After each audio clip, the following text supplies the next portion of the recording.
So Darren Till versus Jake Paul has been highly talked about over the past week. This coming off of Darren Till's knockout win over Luke Rockhold over the weekend. Destroyed him. First round stunned him, then dropped him. Third round dropped him again. Ref forgot to call it, but finished him with the beautiful 6-punch combination. The referee started counting. Don't see the point in that. Yeah, it ended up handing over to KSI, Mams Taylor, Wade, pretty much the owners of Misfits. And I think Darren is signed to them, like he has a multi-fight deal. So I heard rumors about Andrew Tate possibly getting on Misfits. I think that was cool around 4 years ago. Maybe people are still somewhat interested in that. I don't know why he'd be interested in fighting now, but regardless, I'd watch it. But I watch all types of boxing, so I don't really care who the opponent is. But Jake Paul in particular, they were talking about. Who won't take the fight with Darren Till? Who won't? Jake Paul. Oh, no, you chance. think? Yeah, No well, chance. Of course not. He'll never take it. No. Don't get me wrong. I mean, he picks his fights very smart and very clever. Well, He picks them. Mike Tyson. Well, you know, if you've got to find the granddad, you better find the worst. You better find the baddest granddad on the planet, and he found him. Yeah. He would get respected. No comment from I'm gonna say, I think he might take him. I think he might take him. You never know. I don't think he'd just take that. because of the whole Anthony Joshua thing. If Jake was really That about wasn't that, really going to happen. He was really about it. That's all I'm saying. That was. Please. Let me get the respect of fooling people to think I would take that fight. Now, I would watch the shit out of that. I think that's a great matchup, but I could understand why Jake wouldn't want a fight like that. Obviously, the biggest critique of his career is that he only fights MMA guys, not real boxers. And what is Darren Till if not an MMA fighter? That's what the reports will say, and everyone will eat it up. Even though Darren has only had 3 fights, but he looks good enough. He looks better than Jake's average competition.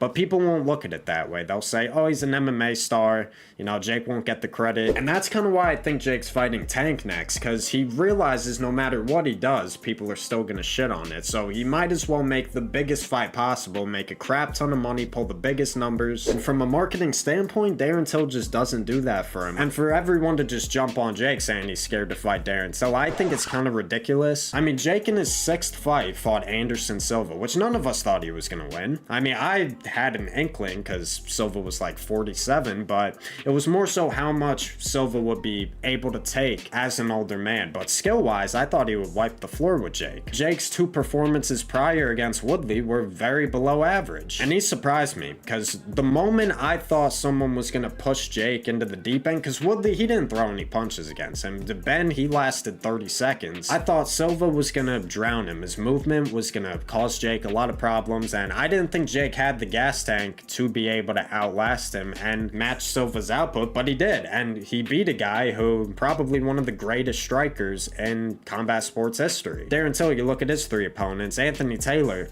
he went up like 20 pounds to fight Darren Till, and Till still struggled to get him out of there. In his 2nd fight against Darren Stewart, the pressure just broke Till. Like, he didn't know how to deal with it, and listen, he knocked him down twice.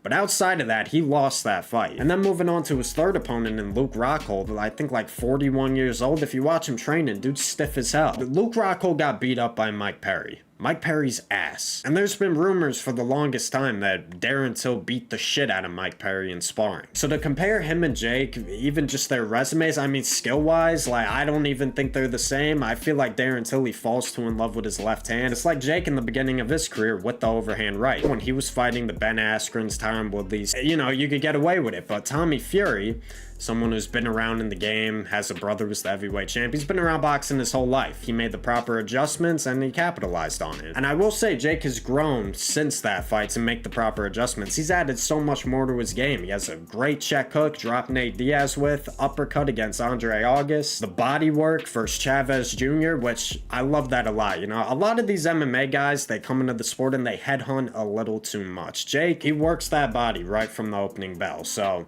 yeah, I think Till maybe needs some time to develop as a fighter. I mean, Jake isn't great. You know, I don't even think he's that good. I think he's somewhat decent for how long he's been doing it. But Darren Till ain't no Anthony Joshua. And if Jake's able to go in against someone like AJ, no fear whatsoever, then yeah, why wouldn't he fight a Darren Till? I think it's more so the risk versus the reward factor. You know, against Anthony Joshua, low risk, everyone thinks Jake's gonna lose anyway. High reward, he's going to make so much money, it's going to do great numbers. Darren Till, he's an MMA fighter. A bunch of critique for that, and on top of if he loses. And I don't see Darren Till versus Jake Paul being as big as Tank Davis versus Jake or Mike Tyson versus Jake. It just isn't. So what's really the reward out of all of it? Jake starches him and people just give him shit for it. And Darren Till kind of acknowledged this at the post-fight interview, which Dillon Danis, like, shit, what the fuck are you talking about? I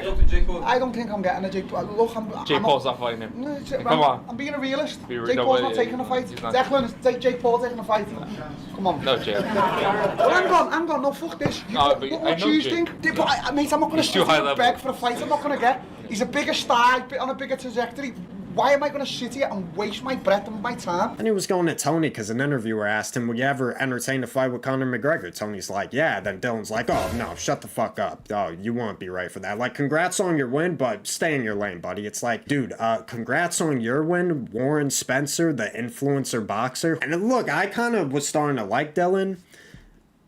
I don't know why that just pissed me off so much. Jake Paul versus Darren Till, I like the matchup. I think it'd be a great fight. I think it would push Jake to his limits and we'd really be able to see what he's made of because a lot of Jake's opponents, their biggest lack is volume. Now, Chavez, he didn't get started till the second half of the fight. Mike Tyson, 58 years old. Tyron Woodley, hard puncher, but his offense game near the end of his career was horrible. He threw probably like 10 punches that first fight. Even when he had him hurt in the fourth, he didn't do anything. He was just chasing him around the ring. But Anderson Silva, I will say, it impressed me, and I will always think that's Jake's most impressive win. Problem is, Silva took a lot of rounds off. Like round one, for instance, he threw one punch. I mean, even in the Chavez fight, once Chavez started fighting back in the second half, he was winning those exchanges and later rounds. Like, if he started earlier, who knows how it would have went. So yeah, bottom line is, I don't think we get the fight. I think Darren Till would have to separate himself from that MMA image and make it so people look at him as a boxer. Maybe he should fight Mike Perry. You know, I saw a tweet by Nikisa, Jake Paul's manager, saying that Mike Perry would beat Darren Till in boxing. If Darren Till was able to go out there and put a beating on Perry, but maybe even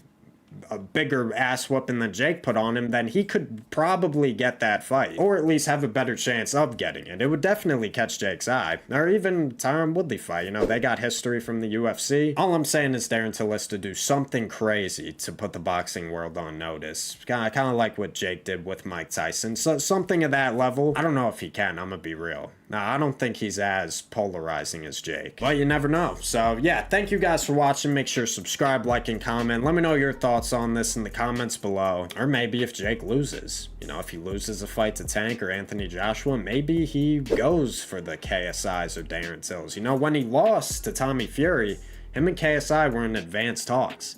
I think that kind of tells you something, that he looks at KSI as kind of a backup strategy. Like, if this doesn't work out, that fight will always be there. So yeah, we'll see. But I'll see you guys in the next one. Take care. Peace.